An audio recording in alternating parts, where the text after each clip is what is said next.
2 minutes pour comprendre, aujourd'hui l'entorse. Alors je suis avec le docteur Tarek Alaeddine, vous êtes chirurgien, orthopédiste et traumatologue.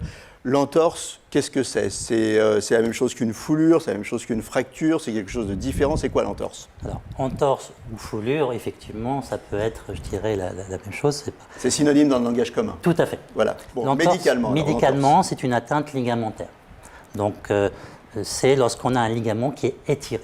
Alors, il y a différents degrés d'étirement du ligament. Ça peut être vraiment minime, comme ça peut être très important, et venir ici contribuer à une rupture ligamentaire. En fait, c'est quand on a eu un accident ou alors quand on a fait un faux mouvement et que le muscle n'a pas eu le temps de réagir, c'est ça? Exactement. C'est lorsque et donc, il y a une torsion là, sur le ligament. Voilà. C'est lorsqu'il y a une contrainte importante sur les structures osseuses, sachant que les ligaments sont les amarres, les attaches qui vont relier deux os entre eux.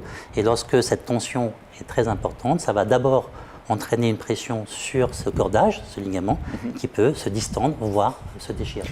Là, devant vous, vous avez un genou, mais des entorses, on peut en avoir à la cheville, on peut en avoir un petit peu partout, mais c'est le même processus en fait, c'est une torsion, une flexion trop importante. Voilà, c'est ça? Exactement. Voilà.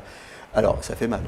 Ça fait mal parce qu'il peut y avoir un petit saignement, parce qu'il y a un étirement des fibres du ligament qui peuvent soit simplement s'étirer, soit même se rompre, et donc créer un hématome et une douleur. Qu'est-ce qu'on fait? On ne met pas un plâtre? Si. Non, mais on ne met plus vraiment de plâtre, maintenant, c'était dans le temps.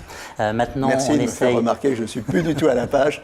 Alors, qu'est-ce qu'on fait? Maintenant, on essaie d'immobiliser le moins possible. Alors, c'est vrai qu'il y a certaines entorses sévères qui peuvent nécessiter une immobilisation, mais le plus souvent, on a des traitements fonctionnels, on met une attelle, on glace, on prend un traitement symptomatique médicamenteux, et puis après, le plus souvent, on fait de la rééducation pour récupérer la mobilité de l'articulation.